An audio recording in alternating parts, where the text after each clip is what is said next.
അൽഹംദുലില്ലാ അൽഹംദുലില്ലാ. നമുക്ക് വളരെ മനോഹരമായിട്ട് മെഡിറ്റേഷൻ ചെയ്യാൻ വേണ്ടി പറ്റി, എല്ലാവർക്കും ഫീൽ ചെയ്യാൻ വേണ്ടി പറ്റിയിട്ടുണ്ടാവുമെന്ന് വിചാരിക്കുന്നു. അൽഹംദുലില്ലാ. ഉം.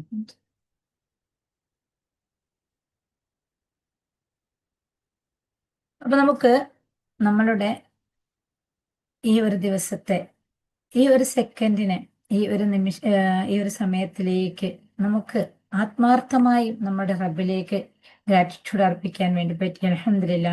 അല്ലാഹു അത് സ്വീകരിക്കട്ടെ.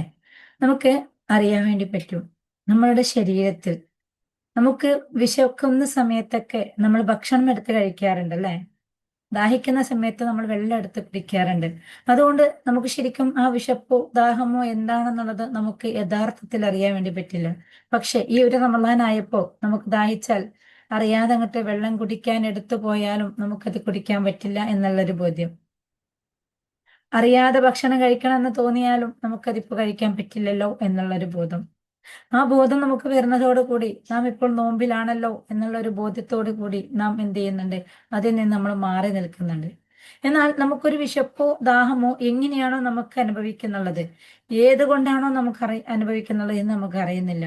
നമുക്കൊരു വിശപ്പ് തോന്നുന്നു, ദാഹം തോന്നുന്നു, ആ ഒരു ഫീൽ അല്ലാതെ, ആ ഒരു ഫീല് വരുമ്പോൾ നമ്മളെടുത്ത് വെള്ളവും ഭക്ഷണവും നമ്മൾ കഴിക്കുന്നു എന്നതിനപ്പുറത്തേക്ക് ആ ഒരു വിശപ്പ് ഉണ്ടാക്കണമെങ്കിലോ ആ ഒരു ദാഹം ഉണ്ടാക്കണമെങ്കിലോ നമ്മുടെ ആന്തരിക അവയവങ്ങളിൽ എന്തൊക്കെ പ്രോസസ്സുകളാണ് നടന്നുകൊണ്ടിരിക്കുന്നത് എന്ന് നമുക്കറിയില്ല. എനിക്കും നിങ്ങൾക്കും നമ്മളുടെ കൂടെ, നമ്മൾ ജനിച്ചത് മുതൽ നമ്മളുടെ കൂടെ സഞ്ചരിച്ചു കൊണ്ടിരിക്കുന്ന, നമ്മളുടെ കൂടെ പ്രവർത്തിച്ചു കൊണ്ടിരിക്കുന്ന, നമ്മളെ നമ്മളായി നിലനിർത്തിക്കൊണ്ടിരിക്കുന്ന നമ്മളുടെ ആന്തരിക അവയവങ്ങളെ കുറിച്ചിട്ട് നമുക്ക് എന്തെങ്കിലും ഒരു അറിവുണ്ടോ? നമുക്ക് നമ്മളുടെ ഉള്ളിലുള്ള നമ്മളുടെ ആന്തരിക അവയവത്തിനെ കുറിച്ചിട്ട് നമുക്ക് യാതൊരു അറിവില്ല. നമുക്ക് ആകെ കുറച്ച് ഭാഗങ്ങളെ കുറിച്ചിട്ട് എന്തെങ്കിലും ബുദ്ധിമുട്ടൊക്കെ വരുമ്പോൾ സ്കാൻ ചെയ്തെടുത്ത, എക്സ്റേ ചെയ്തെടുത്ത ഏതെങ്കിലും ഒരു കുറച്ച് ഭാഗങ്ങളെ കുറിച്ചിട്ട് മാത്രം നമുക്കറിയാം, അല്ലെ? അങ്ങനെ ഈ നമ്മൾക്ക് നമ്മുടെ ആന്തരിക അവയവങ്ങളെ കുറിച്ചിട്ട് സ്കാൻ ചെയ്തെടുത്ത കുറച്ച് ഭാഗങ്ങളെ കുറിച്ചിട്ട് നമുക്ക് ചെറിയൊരു അറിവുണ്ടാവാം. അതല്ലെങ്കിൽ ഏതെങ്കിലും ചിത്രത്തിൽ കണ്ട, ഏതെങ്കിലും ഫോട്ടോയിൽ കണ്ട ആ ഒരു അറിവുണ്ടാവാം നമ്മളിലേക്ക്. അത്രയല്ലാതെ നമുക്ക് എന്താണ് നമ്മുടെ ആന്തരിക അവയവങ്ങളെ കുറിച്ചിട്ട് നമുക്ക് അറിവുള്ളത്? അപ്പൊ നമ്മുടെ ശരീരത്തിലേക്ക് നമ്മൾ നോക്കുകയാണെങ്കിൽ, നമ്മുടെ ആന്തരിക അവയവങ്ങളിലേക്ക് നമ്മൾ നോക്കുകയാണെങ്കിൽ, നമ്മുടെ ആ ആന്തരിക അവയവങ്ങളിലേക്ക് നോക്കിയാൽ പോലും നമുക്ക് എന്താണോ അവിടെ നടക്കുന്നതെന്നോ, എന്താണോ അവിടെ പ്രവർത്തിക്കുന്നതെന്നോ, എന്താണോ അവിടെ ഉള്ളതെന്നോ നമുക്ക് തിരിച്ചറിവില്ലാത്ത അല്ലാത്തതുപോലെ തന്നെ ഞാനും നിങ്ങളും ജീവിക്കുന്ന ഈ ഭൂമിയിൽ നമുക്ക് എന്തൊക്കെയാണോ നടക്കുന്നത് എന്നും നമുക്ക് അറിയുന്നില്ല, അല്ലെ? നമുക്ക് നമ്മുടെ ഈ ഭൂമിയിൽ എന്തൊക്കെ നടക്കുന്നുള്ളത് നമുക്കറിയണമെങ്കിൽ നമുക്ക് നമ്മൾ എന്ന് പറഞ്ഞ്, നമ്മൾ സ്വന്തം എന്ന് പറഞ്ഞ് നമ്മൾ നടക്കുന്ന നമ്മുടെ ശരീരത്തിന്റെ അകത്ത് എന്താണ് നടക്കുന്നത് എന്ന് പോലും നമുക്ക് അറിയണ്ടേ? അപ്പൊ ഇതൊന്നും നമുക്ക് അറിയാതെ ഈ ഒരു ലോകത്തിൽ നമ്മൾ ജീവിക്കുന്ന സമയത്ത് നമ്മൾ എല്ലാം അള്ളാഹുവിലേക്ക് തവക്കുൽ ചെയ്തുകൊണ്ട്, എല്ലാം അള്ളാഹുവിലേക്ക് സമർപ്പിച്ചുകൊണ്ട്, എല്ലാം അള്ളാഹുവിലേക്ക് വിട്ടുകൊടുത്തുകൊണ്ട് നാം നമ്മളെ അങ്ങോട്ട് ഫ്രീ ആക്കി വിടുമ്പോൾ അള്ളാഹു സുബ്ഹാനഹു വ തആല നമുക്കുള്ള ഒരു റൂട്ട് ക്ലിയർ ചെയ്ത് തരും. കാരണം നമ്മൾ പോകുന്ന റൂട്ടിനെ കുറിച്ചിട്ടോ, നമ്മൾ പ്രവർത്തിക്കുന്ന പ്രവർത്തനങ്ങളെ കുറിച്ചിട്ടോ, നമ്മൾ പഠിക്കുന്ന അറിവിനെ കുറിച്ചിട്ടോ ഒന്നും നമുക്ക് അത് ശരിയേതാണെന്നോ തെറ്റേതാണെന്നോ എന്നുള്ള ഒരു ബോധ്യം പോലും നമുക്ക് ഉണ്ടാവില്ല. പ്രത്യേകിച്ചിട്ട് സോഷ്യൽ മീഡിയയുടെ ഈ ഒരു കാലഘട്ടത്തിൽ സോഷ്യൽ മീഡിയ നമുക്ക് തുറക്കുകയാണെങ്കിൽ പല രീതിയിലുള്ള ന്യൂസുകളും നമുക്ക് കേൾക്കാൻ വേണ്ടി പറ്റും, പല രീതിയിലുള്ള അറിവുകളും നമ്മൾക്ക് കിട്ടുന്നുണ്ടാവും, അല്ലെ? അപ്പൊ ഇത് കേൾക്കുന്ന സമയത്ത് ചെറിയ തുച്ഛമായ ഒരു അറിവുള്ള നമ്മളെ സംബന്ധിച്ചിടത്തോളം നമുക്ക് ഇത് ഏതാണോ ശരിയെന്നോ ഇതിൽ ഏതാണോ തെറ്റിയെന്നോ നമുക്കറിയില്ല. ഇതിൽ തെറ്റും ശരിയും നമുക്ക് അറിയാതെ നമുക്ക് ചിലത് കേൾക്കുമ്പോൾ നമുക്ക് തോന്നാം ഇത് തന്നെയാണ് ശരിയെന്ന്, വേറെ ചിലത് കേൾക്കുമ്പോൾ നമുക്ക് തോന്നിയേക്കാം അത് തന്നെയാണ് ശരിയെന്ന്. അങ്ങനെ കേൾക്കുന്നത് എന്താണോ അത് നമ്മളുടെ മനസ്സിലാക്കലിനനുസരിച്ചിട്ട് നമുക്ക് അതാണോ ശരി എന്ന് നമുക്ക് തോന്നുമ്പോൾ നമുക്ക് സത്യത്തിൽ ഇത് ഏതാണോ ശരി എന്നുള്ളത് പോലും തിരിച്ചറിയാതെ ഇതിൽ ഏതാണ് ശരി എന്നുള്ള ഒരു തിരിച്ചറി ബോധ്യത്തോടു കൂടി നമുക്കത് സ്വീകരിക്കാൻ പറ്റാത്ത ഒരവസ്ഥയിലേക്ക് നമ്മൾ എത്തിപ്പെടും. ആ ഒരു അവസ്ഥയിലേക്ക് നമ്മൾ എത്തിപ്പെടുന്ന സമയത്ത് നമ്മുടെ ഒരു ശരീരത്തിന്റെ അകത്തിൽ നിന്ന്, നമ്മളുടെ ശരീരത്തിന്റെ അകത്ത് ഇപ്പോൾ എന്താണോ നടക്കുന്നുള്ളത് എന്ന് നമുക്കറിയാത്തപ്പോ നമ്മുടെ ശരീരത്തിനെ അള്ളാഹു സുബ്ഹാനഹു വ തആല കറക്റ്റ് റൂട്ടിൽ സഞ്ചരിപ്പിക്കുന്നത് പോലെ നമ്മുടെ ശരീരത്തിന്റെ ഘടനയെ, ശരീരത്തെ എന്ന് പറയുമ്പോൾ നമ്മുടെ ശരീരത്തിന്റെ ഘടനയെ, നമുക്ക് ദാഹിക്കുന്ന സമയത്ത് വെള്ളം കുടിക്കണം എന്നുള്ള ഒരു തിരിച്ചറിവ്, ആ ദാഹം എന്നുള്ളത് നമ്മളുടെ ബോഡിക്ക് ഇപ്പോൾ വെള്ളം ആവശ്യമാണ് എന്നുള്ള സമയത്ത്, ബോഡിയിലേക്ക് അല്പം വെള്ളമാണ് വേണ്ടത് എന്നുള്ള സമയത്ത് ദാഹം എന്ന ഫീല് നമുക്ക് തന്ന് വെള്ളത്തെ നമ്മുടെ അകത്തേക്ക് അള്ളാഹു എത്തിപ്പിക്കുന്നുണ്ടെങ്കിൽ, ഭക്ഷണമാണ് നമ്മളിലേക്ക് വേണ്ടത് എന്ന സമയത്ത്, വിശപ്പ് എന്നുള്ള ഒരു ഫീലോട് കൂടി ഭക്ഷണത്തെ നമ്മുടെ ഉള്ളിലേക്ക് എത്തിപ്പിക്കുന്നുണ്ടെങ്കിൽ, നമുക്ക് റെസ്റ്റ് ആണ് നമുക്ക് വേണ്ടതെന്നുള്ള സമയത്ത് നമുക്ക് ഉറക്കത്തെ തന്നുകൊണ്ട് നമ്മളെ റെസ്റ്റിലേക്ക് എത്തിപ്പിക്കുന്നുണ്ടെങ്കിൽ, അങ്ങനെ ഓരോ ഘടനകളെയും നമ്മുടെ ശരീരത്തിൽ റബ്ബ് സുബ്ഹാനഹു വ തആല പ്രവർത്തിപ്പിച്ചുകൊണ്ട് നമ്മുടെ ഈ ഒരു ബോഡിയെ മെയിൻറ്റെയിൻ ചെയ്തുകൊണ്ട് നല്ല പോലെ അള്ളാഹു സുബ്ഹാനഹു വ തആല കൊണ്ടുപോകുന്നുണ്ടെങ്കിൽ,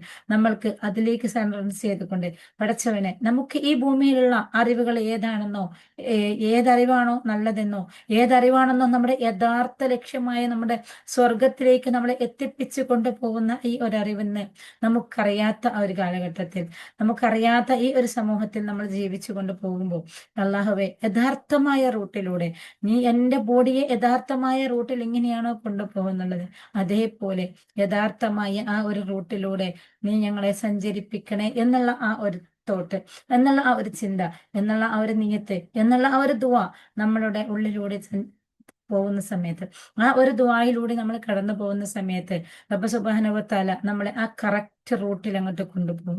അങ്ങനെ ആ കറക്റ്റ് റൂട്ടിലൂടെ നമ്മളെ കൊണ്ടുപോകുന്ന സമയത്ത് നമ്മൾ അറിയാതെ തന്നെ പലതിൽ നിന്നും അള്ളാഹു നമ്മളെ രക്ഷപ്പെടുത്തും, പലതിൽ നിന്നും അള്ളാഹു നമ്മളെ കാത്തുരക്ഷിക്കും.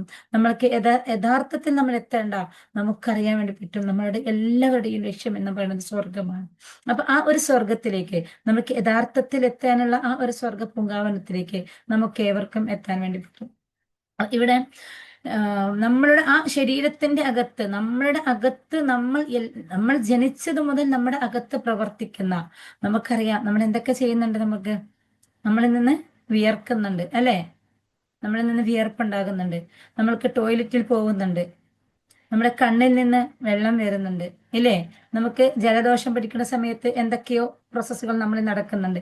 അങ്ങനെ നമ്മളുടെ ഈ ഒരൊറ്റ ശരീരത്തിൽ എന്തൊക്കെ പ്രോസസ്സുകൾ മാറി മാറി മാറി വരുന്നുണ്ട്, ഏതൊക്കെ പ്രോസസ്സുകൾ മാറി വരുന്നുണ്ട്. ആ പ്രോസസ്സുകൾ മാറി വരുന്നതിന്റെ കൺട്രോൾ ചെയ്യുന്നത് ആരാണ്? ആ പ്രോസസ്സുകൾ മാറി വരുന്നത് നിയന്ത്രിക്കുന്നത് ആരാണ്? ആ പ്രോസസ്സുകൾ മാറി വരുന്നതിനനുസരിച്ചിട്ട് നമ്മുടെ പ്രവർത്തനങ്ങളും മാറിപ്പോവാറുണ്ട്. അതൊക്കെ കൺട്രോൾ ചെയ്തിരിക്കുന്നത് നമ്മുടെ ഇലാഹാണെങ്കിൽ, തീർച്ചയായിട്ടും ഈ ഭൂമിയിലെ സകലതിനെയും കൺട്രോൾ ചെയ്യുന്ന നമ്മളുടെ റബ്ബ് സുബ്ഹാനഹു വ തആല നമ്മുടെ ഈ ഭൂമിയിലേക്ക് സൃഷ്ടിച്ചയക്കുമ്പോൾ, ഈ ഭൂമിയിലേക്ക് നമ്മൾ പറഞ്ഞയക്കുന്ന സമയത്ത് അള്ളാഹുവിന് എന്തെങ്കിലും ഒരു തീരുമാനം ഉണ്ടാവും. തീർച്ചയായിട്ടും ഒരു തീരുമാനമില്ലാതെ, ഒരു കാഴ്ചപ്പാടില്ലാതെ അള്ളാഹു സുബ്ഹാനഹു വ തആല ഒരു വസ്തുക്കളെയോ പടക്കുകയോ സൃഷ്ടിക്കുകയോ ചെയ്തിട്ടില്ല. അപ്പൊ ആ ഒരു തിരിച്ചറിവിലൂടെ, ആ ഒരു ബോധ്യത്തിലൂടെ, ആ റബ്ബിലേക്ക് പൂർണ്ണമായും സറണ്ടർ ചെയ്തുകൊണ്ട് നമുക്ക് നമ്മളുടെ യാത്ര തുടർന്നു കൊണ്ടിരിക്കുമ്പോൾ തീർച്ചയായിട്ടും നാം എത്തേണ്ട ആ ഒരവസ്ഥയിലേക്ക് നമ്മൾ എത്തിപ്പെടാൻ വേണ്ടി പറ്റും. അങ്ങനെ ഈ ഒരവസ്ഥയിലൂടെ നമ്മൾ സഞ്ചരിക്കുന്ന സമയത്ത്, നമ്മൾക്ക് പ്രത്യക്ഷത്തിൽ നോക്കുന്ന സമയത്ത്, ചുറ്റുപാടുകളിൽ നിന്ന് കാണുന്ന സമയത്ത് വളരെ ഹാപ്പിനെസ് ആയി ജീവിക്കുന്നവരുണ്ടാവാം, വളരെ കഷ്ടപ്പെട്ട് ജീവിക്കുന്നവരുണ്ടാവാം, സാമ്പത്തികമായി പ്രതിസന്ധിയിലുള്ളവരുണ്ടാവാം, മാനസികമായി പ്രതിസന്ധിയിലുള്ളവരുണ്ടാവാം. എത്രമാത്രം സമ്പത്തുണ്ടോ, എത്രമാത്രം വരുമാനമുണ്ടോ, എത്രമാത്രം ഇൻകം ഉണ്ടോ, നമ്മൾ പ്രത്യക്ഷത്തിൽ കാണുമ്പോൾ വലിയ ബംഗ്ലാവായിരിക്കാം, വലിയ കാറായിരിക്കാം, നല്ല ഫാമിലി ബാക്ക്ഗ്രൗണ്ട് ആയിരിക്കാം, എല്ലാം നമ്മൾ പ്രത്യക്ഷത്തിൽ കാണുന്നുണ്ടെങ്കിലും ചിലപ്പോൾ ആ വ്യക്തിയുടെ മാനസികാവസ്ഥ എന്താണെന്ന് നമുക്കറിയില്ല. ആ വ്യക്തി മാനസികമായും ചിലപ്പോൾ വളരെ ഡീപ്പായി തളർന്നിരിക്കാം. ഇപ്പൊ എന്റെ വോയിസ് കേൾക്കുന്ന ഇവിടെയും ചിലപ്പോൾ ആരെങ്കിലും അത്തരത്തിൽ മാനസികമായ ഫീലിങ്ങിലുള്ള, മനസ്സിലുള്ള സമ്മർദ്ദത്തിലുള്ള ആരെങ്കിലും ഇവിടെ ഉണ്ടാവാം. ആ ഒരു മാനസിക സമ്മർദ്ദം അനുഭവിക്കുന്ന ഒരു വ്യക്തിയാണ് നമ്മളിൽ ആരെങ്കിലും ആണെങ്കിൽ പോലും അവിടെയും നമ്മൾക്ക് നമ്മുടെ കണക്ഷൻ ചെയ്യാം നമ്മുടെ റബ്ബിലേക്ക്. അള്ളാഹുവിന്റെ തീരുമാനമാണ് ഇന്ന് ഞാൻ എന്ത് സഹിക്കണം, ഇന്ന് ഞാൻ എന്ത് അനുഭവിക്കണം, ഇന്ന് ഞാൻ ഏത് മാനസിക അവസ്ഥയിലാണ് പോയിക്കൊണ്ടിരിക്കേണ്ടത്. ഞാൻ ഇന്ന് ഈ ഒരു മാനസികാവസ്ഥയിൽ പോകുന്നുണ്ടെങ്കിൽ എന്നെ ഈ ഒരു മാനസികാവസ്ഥയിലേക്ക് എത്താൻ വേണ്ടിയിട്ടുള്ള കാരണങ്ങൾ എന്തൊക്കെയാണ്? ഈ ഒരു മാനസികാവസ്ഥയിലേക്ക് ഞാൻ എത്തിയിട്ടുണ്ടെങ്കിൽ, എൻ്റെ റബ്ബ് ഈ ഒരു മാനസികാവസ്ഥയിലേക്ക് എത്തിപ്പിച്ചിട്ടുണ്ടെങ്കിൽ, ഇതിന്റെ പിന്നിൽ എൻ്റെ അള്ളാഹു സുബ്ഹാനഹു വ തആല എന്തെങ്കിലും ഒന്ന് കാണാതെ ഇത് ചെയ്യില്ല എന്നുള്ള ഒരു ബോധ്യം. നമുക്ക് ജലദോഷം വരുന്നത് ഏതിനു വേണ്ടിയിട്ടാണ്? നമ്മുടെ ബോഡിയെ ഒന്ന് പ്യൂർ ചെയ്യാൻ വേണ്ടിയിട്ടാണ്. നമുക്ക് പനി വരുന്നത് എന്തിനു വേണ്ടിയിട്ടാണ്? ബോഡിയെ ഒന്ന് പ്യൂർ ചെയ്യാൻ വേണ്ടിയിട്ടാണ്.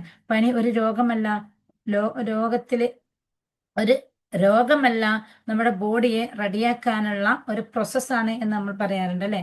അതേപോലെ പനി ഒരു രോഗമല്ല, രോഗത്തെ റെഡിയാക്കാനുള്ള ഒരു ബോഡിയെ റെഡിയാക്കാനുള്ള ഒരു പ്രോസസ്സിംഗ് ആണ് എന്ന് പറയുന്നത് പോലെ നമ്മളുടെ ആ ജീവിതത്തെ, നമ്മളുടെ ലക്ഷ്യമായ ആ സ്വർഗീയ ജീവിതത്തെ, ആ സ്വർഗീയ ജീവിതത്തിലേക്ക് പോവാൻ വേണ്ടിയിട്ടുള്ള, ആ സ്വർഗീയ ആനന്ദത്തിനെ ആസ്വദിക്കാൻ വേണ്ടിയിട്ടുള്ള, അതിലേക്ക് എത്തിപ്പെടാനുള്ള ഒരു പ്രോസസ് ആയിരിക്കാം ഞാനും നിങ്ങളും ഇവിടെ അനുഭവിച്ചു കൊണ്ടിരിക്കുന്ന ചില സാഹചര്യങ്ങളും ചില ബുദ്ധിമുട്ടുകളും ചില പ്രതിസന്ധികളും എല്ലാം.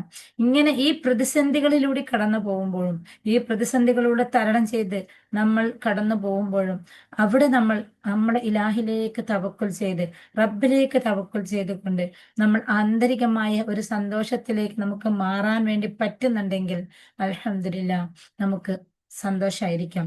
അതല്ല, എന്താണ് എൻ്റെ ജീവിതം മാത്രം ഇങ്ങനെ, എന്താണ് എൻ്റെ ഹസ്ബൻഡ് മാത്രം ഇങ്ങനെ, എന്താണ് എൻ്റെ മക്കൾ മാത്രം ഇങ്ങനെ, എന്താണ് എൻ്റെ നെയ്ബേഴ്സ് ഇങ്ങനെ, എന്താണ് ഞാൻ മാത്രം എന്ത് ജോലി ചെയ്താലും എനിക്കൊരു വരുമാനം കിട്ടാത്തത്, എന്താണ് എനിക്ക് മാത്രം ഇങ്ങനെ എന്നുള്ള ചിന്താഗതിയോട് കൂടിയിട്ടാണോ നമ്മൾ പോകുന്നത് എങ്കിൽ തീർച്ചയായിട്ടും നമ്മൾ നമ്മൾക്കുണ്ടാവേണ്ട ആ ഒരു ആന്തരികമായ ഒരു ഇന്നർ ലൈറ്റ് നമ്മൾക്ക് ഉണ്ടാവില്ല. അവിടെ നമുക്ക് നമ്മുടെ റബ്ബിന്റെ തവക്കുലിലേക്ക് നമുക്ക് പോകാൻ വേണ്ടി പറ്റില്ല.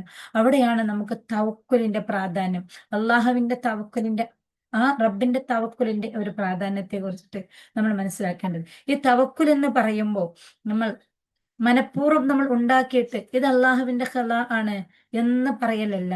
പകരം നമ്മൾ തീരുമാനിച്ച്, നമ്മളോട് അറിഞ്ഞിരിക്കുന്ന, നമ്മളോട് ചെയ്യാൻ കൽപ്പിച്ച, നമ്മളോട് പ്രവർത്തിപ്പിക്കാൻ വേണ്ടി പറഞ്ഞ കാര്യങ്ങളോട് ആ കറക്റ്റ് റൂട്ടിലൂടെ നമ്മൾ നീങ്ങുകയും ശേഷം നമുക്ക് എന്താണോ അതിൽ നിന്ന് കിട്ടുന്ന റിസൾട്ട്, നമ്മൾ വിചാരിച്ച റിസൾട്ട് തന്നെ ആയിരിക്കണം എന്നില്ല നമുക്ക് കിട്ടുന്നത്.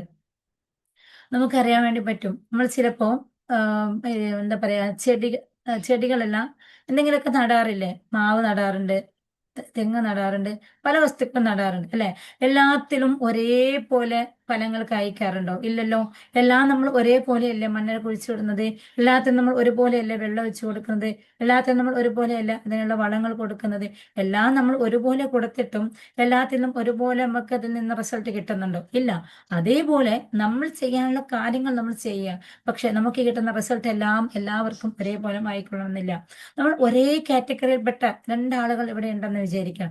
ഒരേ കാറ്റഗറിയിൽപ്പെട്ട രണ്ടാളുകൾ, ഒരേ സ്ഥാപനത്തിൽ ജോലി ചെയ്യുന്ന രണ്ട് വ്യക്തികൾ ഒരേപോലെ ജോലി ചെയ്യുകയും ഒരേ ഒരേ അവസ്ഥയിൽ അവർക്ക് സാലറി ലഭിക്കുന്നുണ്ടെങ്കിൽ പോലും അവർക്ക് ലഭിക്കുന്ന സാലറിയുടെ അവർ അങ്ങോട്ട് ചെലവഴിക്കുന്നത്, ആ സാലറി അവരുടെ കയ്യിൽ കിട്ടിയാൽ അവരത് ഉപയോഗിക്കുന്ന രീതികൾ ഡിഫറെന്റ് ആയിരിക്കും അല്ലെ. ഇനി രണ്ടാളുകൾ ഒരേ തരത്തിൽ കൃഷി ചെയ്യുകയാണെങ്കിൽ ഒരാൾക്ക് കിട്ടുന്ന വിളവായിരിക്കില്ല ചിലപ്പോൾ വേറെ ആൾക്ക് കിട്ടുന്നത്. അതേപോലെ തന്നെയായിരിക്കും നമ്മൾ ചെയ്യുന്ന പ്രവർത്തനങ്ങൾ എന്താണോ, നമ്മൾ ചെയ്യുന്ന പ്രവർത്തനങ്ങൾക്ക് ഒരേ അളവിൽ അങ്ങോട്ട് റബ്ബ് സുബ്ഹാനഹു വ തആല നമുക്ക് പ്രതിഫലം കിട്ടില്ല. കാരണം ഓരോ ആളുകളും യുണീക്കാണ്, ഓരോ ആളുകളും വ്യത്യസ്തരാണ്.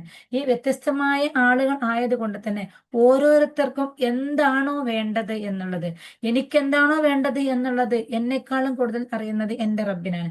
എൻ്റെ മുന്നിലിരിക്കുന്ന നിങ്ങൾക്ക് ഓരോരുത്തർക്കും എന്താണോ വേണ്ടത് എന്ന് നിങ്ങളെക്കാളും കൂടുതൽ അറിയുന്നത് നിങ്ങളെ പഠിച്ച റബ്ബിനാണ്. അങ്ങനെ എന്നെയും നിങ്ങളെയും പഠിച്ച റബ്ബിനാണ് എനിക്കും നിങ്ങൾക്കും എന്താണോ ആവശ്യമുള്ളത് എന്നറിയുന്നത്. അതുകൊണ്ട് നമ്മൾ ചോദിക്കുന്നതായിരിക്കില്ല നമ്മൾക്ക് റബ്ബ് നൽകുന്നത്, നമ്മൾ ചോദിക്കുന്ന രീതിയിലുള്ളതായിരിക്കില്ല നമുക്ക് നൽകുന്നത്. പലതും പലതിലുള്ള പാഠങ്ങളായിരിക്കാം. ആ പല പാഠങ്ങളിലൂടെയും നമ്മുടെ റബ്ബ് സുബ്ഹാനഹു വ തആല നമ്മളെ ജീവിപ്പിച്ച് കൊണ്ടുപോകുന്നുള്ളത് അന്തിമമായ നമ്മുടെ എല്ലാവരുടെയും ലക്ഷ്യം ഒന്നാണ്. നമ്മുടെ എല്ലാവരുടെയും ലക്ഷ്യം സ്വർഗം എന്നുള്ളതാണ്. ആ അന്തിമമായ ആ ഒരു സ്വർഗത്തിലേക്ക്, ആ സ്വർഗീയമായ ആനന്ദത്തിലേക്ക്, ആ സ്വർഗീയ സുഖത്തിലേക്ക് നമ്മളെ കൊണ്ടുപോകണമെന്നുണ്ടെങ്കിൽ, അതിലേക്ക് നമ്മൾ എത്തിപ്പിക്കണം എന്നുണ്ടെങ്കിൽ ഈ ഭൂമിയിൽ വെച്ചിട്ട് നമ്മൾ ഓരോരുത്തരും എന്തൊക്കെയാണോ അനുഭവിക്കേണ്ടത്, എന്തൊക്കെയാണോ ഫീൽ ചെയ്യേണ്ടത് എന്ന് നമ്മളിലേക്ക് അറിയുന്ന റബ്ബ് അത് നമ്മൾക്ക് നൽകിക്കൊണ്ടിരിക്കും. ഏതുപോലെ നമ്മളുടെ ആന്തരിക അവയവത്ത് ഈ ഒരു സമയത്ത് എന്താണോ നടക്കുന്നുള്ളത് അത് നമുക്കറിയാത്ത പോലെ, നമുക്കത് അറിഞ്ഞിട്ടില്ലെങ്കിൽ പോലും നമ്മളിലേക്ക് വേണ്ട ആ ഒരു തോട്ട്, നമുക്ക് ദാഹമാണെങ്കിൽ ദാഹം, വിശപ്പാണെങ്കിൽ വിശപ്പ് എന്നുള്ളത് റബ്ബ് നൽകി അതിന് വേണ്ട രീതിയിൽ നമ്മളെ ക്രമീകരിക്കുന്നത് പോലെ തന്നെ നമ്മുടെ ആ ഒരു അന്തിമമായ ആ ഒരു സ്വർഗത്തിലേക്ക് എത്തിക്കാൻ വേണ്ടിയിട്ടും അല്ലാഹു സുബ്ഹാനഹു വ തആല നമ്മളെ ക്രമീകരിച്ചു കൊണ്ടേയിരിക്കും എന്നുള്ളതാണ്. അതുകൊണ്ട് നമുക്ക് പ്രതിസന്ധിയാണോ, പ്രയാസാണോ, സങ്കടാണോ, ഒന്നും നമ്മൾ അതിനെക്കുറിച്ചിട്ട് ഒന്നും നമ്മൾ സങ്കടപ്പെടേണ്ട. ഏത് പ്രതിസന്ധിയാണോ നമ്മുടെ മുന്നിലേക്ക് വരുന്നത്, ഏത് സാഹചര്യമാണോ നമ്മുടെ മുന്നിലേക്ക് വരുന്നത്, നമ്മുടെ മക്കളായിക്കോട്ടെ, നമ്മുടെ ഹസ്ബൻഡ് ആയിക്കോട്ടെ, നമ്മുടെ പാരന്റ്സ് ആയിക്കോട്ടെ, നമ്മുടെ കൊളീഗ്സ് ആയിക്കോട്ടെ, ആരും ആയിക്കോട്ടെ, ആരിൽ നിന്നും നാം ഉദ്ദേശിക്കാത്ത രീതിയിൽ ആണ് നമ്മളോട് പ്രവർത്തനം എന്നുണ്ടെങ്കിൽ തീർച്ചയായിട്ടും നമ്മൾ അതിനെ അള്ളാഹുവിലേക്ക് തവക്കലാക്കി കൊടുക്കുക. ഇത് അള്ളാഹുവിന്റെ തീരുമാനമാണ് എന്നുള്ള രീതിയിൽ, ആ രീതിയിൽ നമുക്ക് നമ്മുടെ മനസ്സിനെ റെഡിയാക്കി കൊണ്ടുവരാൻ വേണ്ടിയിട്ട് നമുക്ക് ഓരോരുത്തർക്കും പറ്റുന്ന സമയത്ത് ആ രീതിയിലേക്ക് നമുക്ക് മാറാൻ വേണ്ടി പറ്റുന്ന സമയത്ത് ഇൻഷാ അള്ളാഹ് നമ്മളിലേക്ക് നമ്മൾ വിചാരിച്ച ആ ഒരു യഥാർത്ഥമായ ആനന്ദത്തിലേക്ക് നമുക്ക് എത്താൻ വേണ്ടി പറ്റും. ഇൻഷാ അള്ളാഹ്. അള്ളാഹു എനിക്കും നിങ്ങൾക്കും അതിനുള്ള തൗഫീഖ് ചെയ്യട്ടെ. അസ്സലാമു അലൈക്കും വറഹ്മത്തുള്ളാഹി വബറകാതുഹു. എന്തെങ്കിലും സംശയം ഉണ്ടെങ്കിൽ ചോദിക്കാം, അല്ലെങ്കിൽ നമുക്ക് വേണ്ടി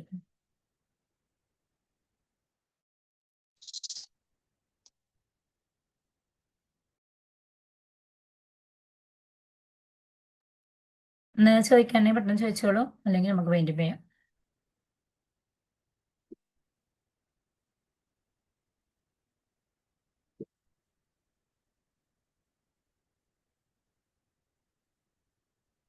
ഓക്കെ, അപ്പൊ ഇൻഷാല്ല ഡൗട്ടുകളൊന്നും ഇല്ലാന്ന് വിചാരിക്കുന്നു. പിന്നെ നിങ്ങളുടെ ഡിസ്കഷൻ ഗ്രൂപ്പിൽ വർക്കുകൾ ചെയ്ത് അപ്ഡേഷൻ ചെയ്യാം. അതേപോലെ ക്ലാസ്സിന്റെ ഫീഡ്ബാക്കുകൾ അറിയിക്കുക. നിങ്ങൾക്ക് എന്തൊക്കെയാണോ ഇതിൽ നിന്ന് മനസ്സിലായിട്ടുള്ളത്, എന്തെങ്കിലും ക്ലിയർ ആവാത്തതുണ്ടെങ്കിൽ അതിൽ ചോദിക്കുക. ഇൻഷാ അല്ലാ. അസ്സലാമു അലൈക്കും വറഹ്മത്തുള്ളാഹി വബറകാതുഹു.